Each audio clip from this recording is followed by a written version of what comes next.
வணக்கம், இது உங்கள் அமிர்தா சமையல். இன்றைக்கி நம்ம பார்க்க போகிறது கிரேப் ஜூஸ் எப்படி பண்ணுறதுன்னு பார்க்க போகிறோங்க. இது ரொம்ப ஈஸியாக பண்ணிடலாம். வீடியோக்குள்ளே போகிறதுக்கு முன்னாடி மைதா அப்புறம் வெள்ளைச்சீனி சேர்க்காத ரெசிபிஸ் பார்க்குறதுக்கு கீழே இருக்க ரெட் கலர் பட்டனை ப்ரெஸ் பண்ணி அமிர்தா சமையலை சப்ஸ்கிரைப் பண்ணுங்கள்.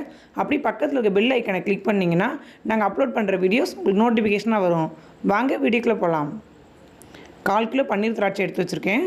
இப்போ நம்ம திராட்சை சுத்தம் பண்ணிடலாம். நம்ம எவ்வளோ தான் பார்த்து வாங்கினாலும் அதில் இப்படி 1-2 டேமேஜ் இருக்க தான் செய்யுங்க. அதனால் மொத்தமாக அடிச்சிடாமல் ஒவ்வொன்றா பீஸாக எடுத்தே ஆகணும். இப்போ நம்ம சுத்தம் பண்ணிடலாம். அவ்வளோ வேஸ்ட் இல்லை, கொஞ்சம் தான் இருந்தது. இப்போ இது 2-3 தண்ணி வச்சு நல்லா கழுவிக்கோங்க. கழுவியாச்சு. இப்போ இதை நம்ம மிக்ஸி ஜாருக்கு மாற்றிடலாம்.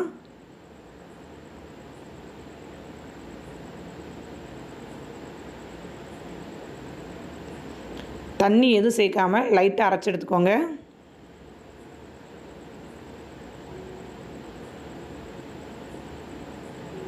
அரைச்சாச்சு. இப்போ வடிகட்டிடலாம். இப்போ தண்ணி சேர்த்துக்கலாம்.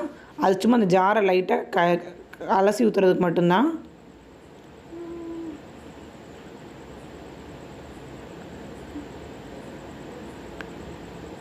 வடிகட்டியாச்சு.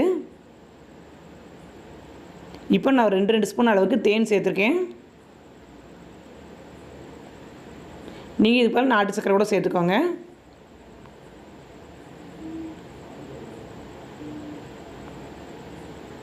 அவ்வளோதான், நம்ம ஜூஸ் ரெடி ஆயிடுச்சு.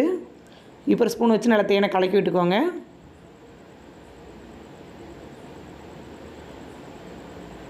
இது ரொம்ப ஈஸியாக போடக்கூடியதான், இருந்தாலும் ரொம்ப நல்லாயிருக்கும்.